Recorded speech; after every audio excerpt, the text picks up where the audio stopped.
And Donald Trump has pledged to bring more water to drought-stricken California from Canada. Millions of gallons of water pouring down from the north with the snow caps in Canada and all pouring down. And they have essentially a very large faucet. He did sort of suggest water from British Columbia could just be diverted through Oregon and into the Golden State. It's not for sale, won't be for sale ever. But never say never. Never say never. That will never, ever happen.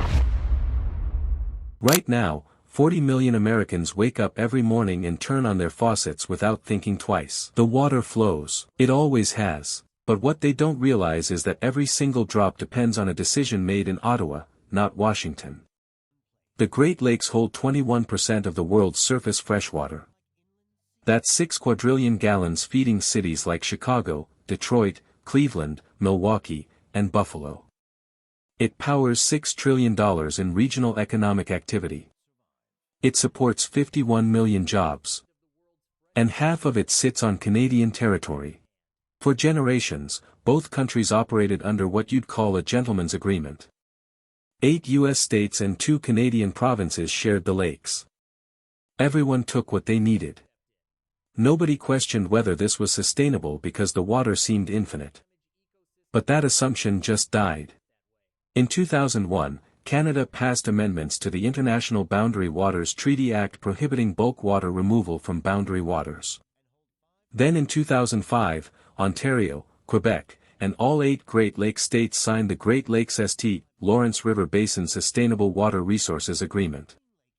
And in 2013, Canada's Transboundary Waters Protection Act banned large-scale water removal by pipeline, canal, tunnel, or any other means. Here's what makes this critical right now. Starting around 2010, lake levels started dropping. Lake Superior, Michigan, Huron, Erie, and Ontario all showed concerning declines. Climate change accelerated evaporation while reducing precipitation. Warmer temperatures meant less ice cover, which normally protects against evaporation. The delicate balance that sustained this system for thousands of years started breaking down. Meanwhile, the American Southwest entered full crisis mode. The Colorado River, which provides water to 40 million people across 7 states, stopped reaching the ocean. California's aquifers depleted at rates scientists called catastrophic. Arizona, Nevada, and New Mexico faced water shortages threatening entire cities. Politicians in these water-stressed states looked at the Great Lakes and asked what seemed logical from their perspective. Why can't water-rich areas share with water-poor areas? Engineering firms developed detailed plans. Political coalitions formed. The argument was straightforward. Water is a national resource. Americans facing shortages deserve access to American water. Except the Great Lakes aren't just American. They're shared with Canada. And Canada was watching these proposals with mounting alarm.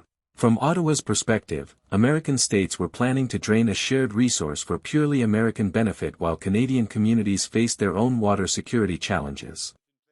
The International Joint Commission made this crystal clear in their 2000 report.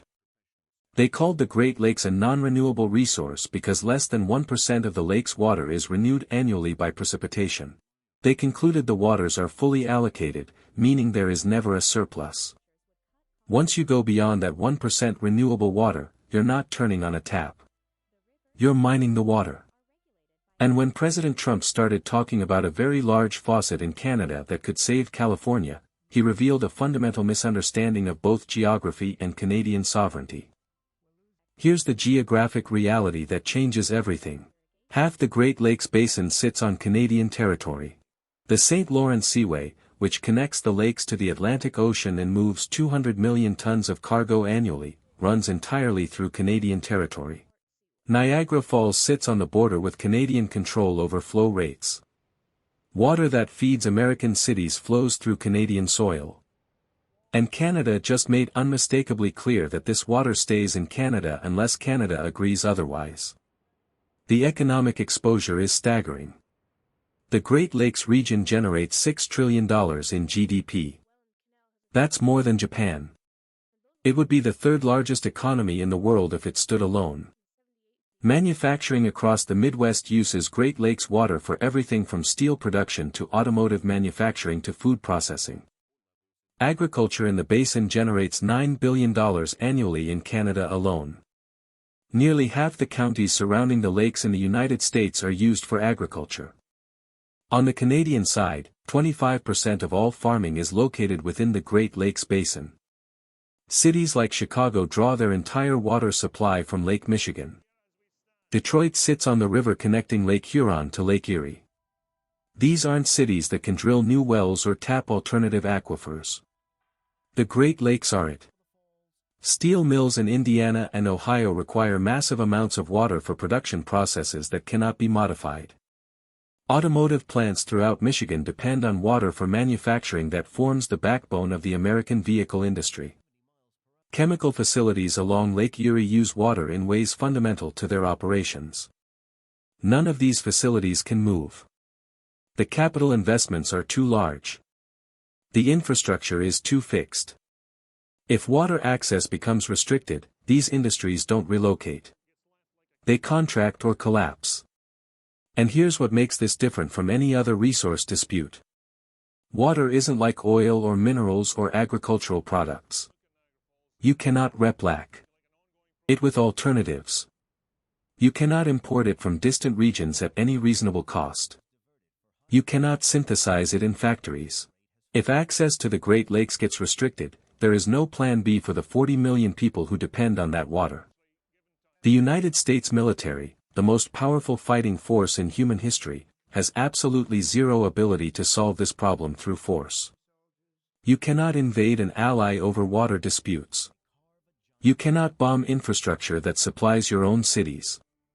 The infrastructure that controls water flow sits in Canadian territory, and damaging it would harm the very American communities depending on that water.